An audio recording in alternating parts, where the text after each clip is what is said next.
Assalamualaikum warahmatullahi wabarakatuh. Halo semua, kembali bersama channel Pilapis, channel yang mengulas seputar perikanan.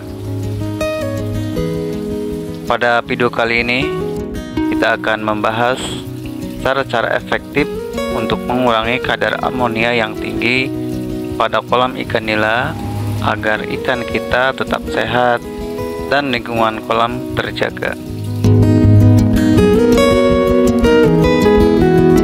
Teman-teman, apa yang dimaksud dengan cara efektif? Cara yang efektif adalah metode atau pendekatan yang mampu mencapai hasil yang diinginkan secara optimal atau paling sesuai dengan tujuan yang diinginkan. Ini melibatkan penggunaan strategi atau teknik yang terbukti efisien dan berhasil dalam mencapai suatu tujuan atau menyelesaikan suatu masalah. Kesuksesan dari suatu cara diukur berdasarkan sejauh mana ia mampu mencapai hasil yang diharapkan dengan sumber daya yang tersedia dengan sebaik-baiknya.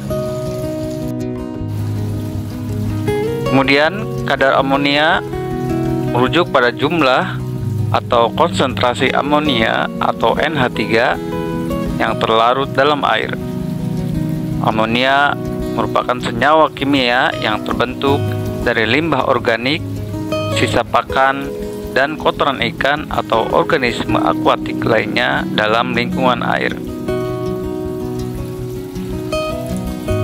Kadar amonia yang tinggi dalam kolam ikan atau lingkungan nautik lainnya dapat menjadi masalah serius bagi kesehatan ikan dan organisme lainnya.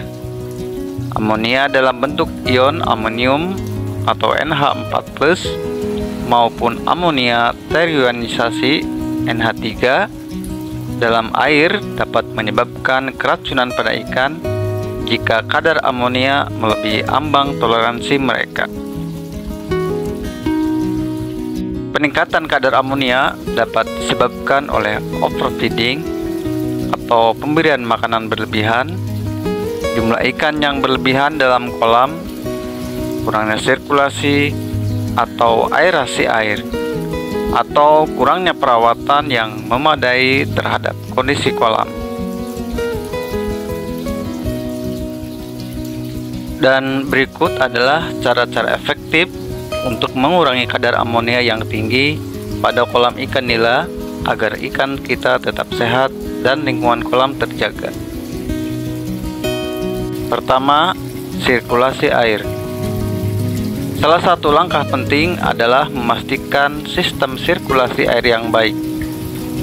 Filter yang efisien dan sistem aerasi yang tepat akan membantu mencegah penumpukan limbah di kolam dan menjaga kadar oksigen tetap tinggi.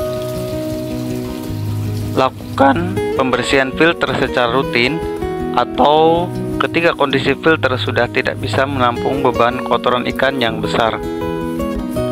Hal ini dilakukan untuk mempengaruhi kelancaran sirkulasi air kolam, sehingga amonia yang sudah masuk ke filter tidak bisa masuk lagi ke dalam kolam ikan yang lebih besar. Kedua, pergantian air rutin. Pergantian air secara berkala sangatlah penting.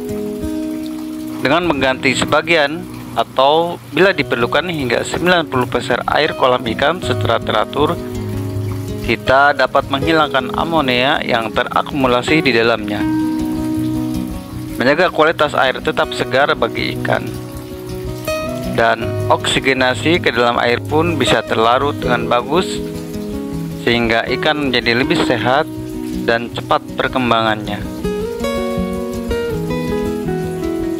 Ketiga, kontrol pemberian makanan. Pemberian makan yang terkontrol adalah kunci lainnya. Memberi makanan sesuai kebutuhan ikan akan mengurangi limbah pakan yang tidak terkonsumsi, yang bisa menjadi penyebab peningkatan kadar amonia. Pemberian pakan bisa dilakukan 2 hingga 3 kali dalam sehari atau disesuaikan dengan pola makan ikan dan target yang diinginkan. Yang penting, kontrol terhadap kualitas air kolamnya harus lebih ketat dilakukan, sehingga kadar amonia yang tinggi dapat diatasi sesegera mungkin. Keempat, penggunaan bakteri pengurai amonia.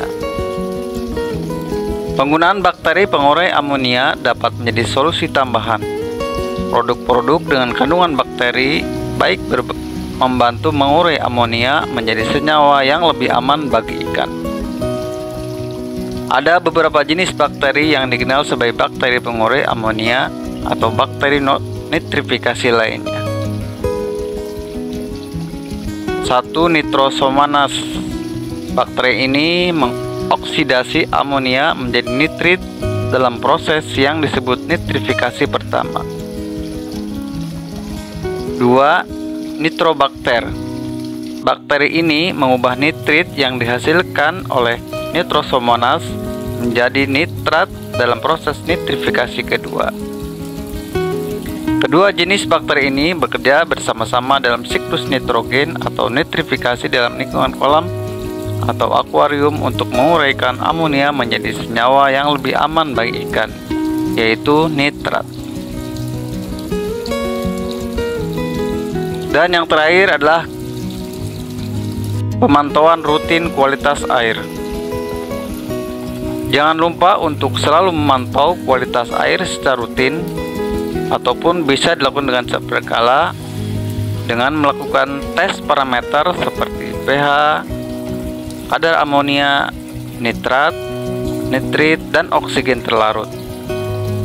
Ini membantu kita mengambil tindakan preventif jika ada perubahan yang bisa membahayakan ikan. Pemantauan ini bisa juga ketika setelah turun hujan misalnya, karena disitulah terjadi perubahan suhu air kolam ikan secara drastis karena bercampur dengan air hujan. Maka perlu dilakukan pemantauan yang lebih ekstra, terutama bagi pembudidaya ikan nila yang ada di perkotaan atau pemukiman yang dekat dengan pabrik-pabrik, karena polusi udara yang dihasilkan dari kendaraan bermotor ataupun dari sumber lainnya akan berdampak negatif bagi kesehatan ikan ketika terbawa oleh air hujan dan masuk ke dalam air kolam, sehingga bisa saja mengakibatkan kematian ikan secara massal.